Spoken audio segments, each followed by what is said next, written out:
我是云飞，我们现在马上去开箱小米13 Ultra， 还是挺快的吧？而且跟大家提一句，作为10几年的米粉，从红米用到现在，我终于可以冲小米的首发了，而且是小米最好的旗舰。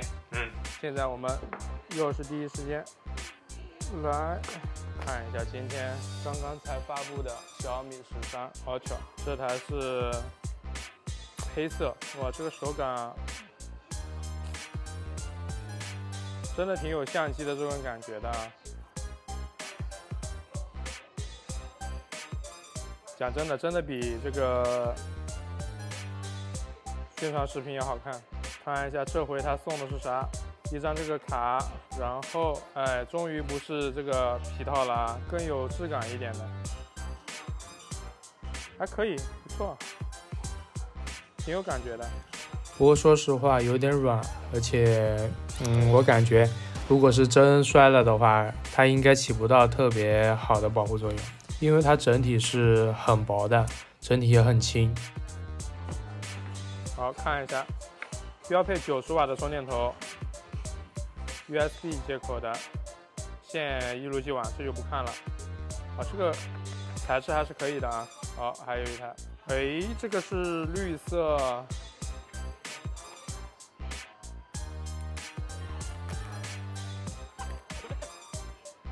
哇，这个绿色比我想象的更浅它是一个浅绿色，我感觉这个绿色会更好看一点，你们觉得呢？哇，这个绿色更好看，我个人是肯定要买绿色了。哦，1TB 是只有2个颜色。哇，这个绿色太好看了吧！这个绿色已经爱死了，肯定买这个。我操，还真是要抢购啊！天哪！好，来看看能不能抢得到啊！我靠，在排队。操！抢到了，对啊。一瓶还减多少？减150。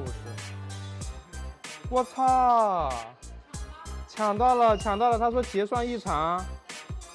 我靠，什么鬼啊？想买都买不到啊？为什么呀？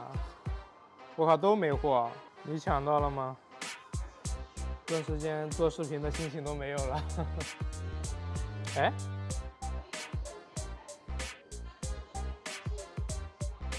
本来价格是多少来着？7299。好，我们来看一下它的系统。它在拍照的时候会在这边会有一个镜头这个光圈的一个显示，这个感觉还是非常不错的。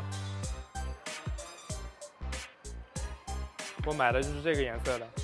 我们来欣赏一下小米13 Ultra， 绿色的树皮和这个中框的拼接，个人认为是比较的和谐的，而且这个边框它也是偏一点点这种绿色，然后里面透着一股金色，我是挺喜欢这个味道的。然后和树皮接的那一块，它是做了一个这个圆角的处理，它拿上去的话是比较舒服的。然后中框的话它是直的，摄像头模组的话就是这样一个大圆环，你觉得怎么样呢？然后它的边角是一个这样子的，就小米经典的这个电源键加音量加减。底部是它的 USB， 小米这次背离了祖宗之法呀，改到了 3.2， 可以的。然后就是杜比双扬声器啊，来整体欣赏一下它的背部，最后再来看一下它的整体。这是小米13 Ultra 的3种颜色啊，我个人觉得绿色最好看，就它有一种这种。怎么讲呢？就有一种奢侈品的那种感觉。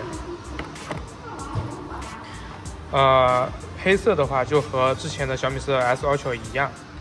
白色的话，我个人是觉得，至少这个机模啊，这个机模看起来，我觉得没有那么牛逼的感觉。还是这个绿色 YYDS。首先它这个界面就变了，因为它这边你看上方的这个界面它是没有的，我打下来就会发现，它是改成这样子了。闪光灯、画幅、影像分隔，然后 HDR 什么什么的这些东西，感觉是有那么一些不一样了。就是它这个界面倾向于给你取景用的。好，我拍摄一些照片啊，我先把这个，因为这次没有其他的手机在然后我只能简单的这样拍了，然后给大家看一下感觉。当然，我待会儿也会和我的这个10 Pro 做一个对比。这是主摄的啊，在商场内部的一个感觉。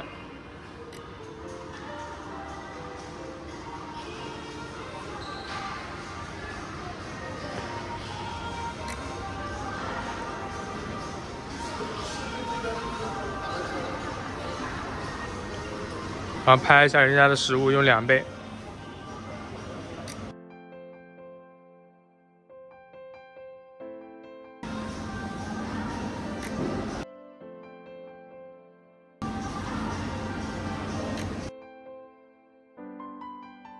好，再用这个3.5倍。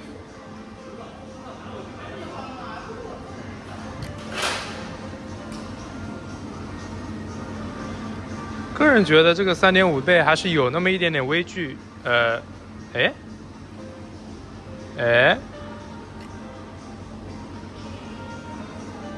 它是会切换一次镜头，它这是切换成了主摄。来看一下，我们看一下，所以实际上它是有那么一点点类似于微距的功能的。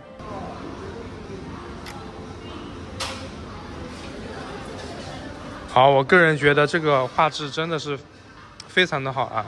好，就比如说这个，这是1倍、2倍，这个3.5，就75毫米啊，啊，这是5倍。好，这个直接用3.5倍3.2来拍。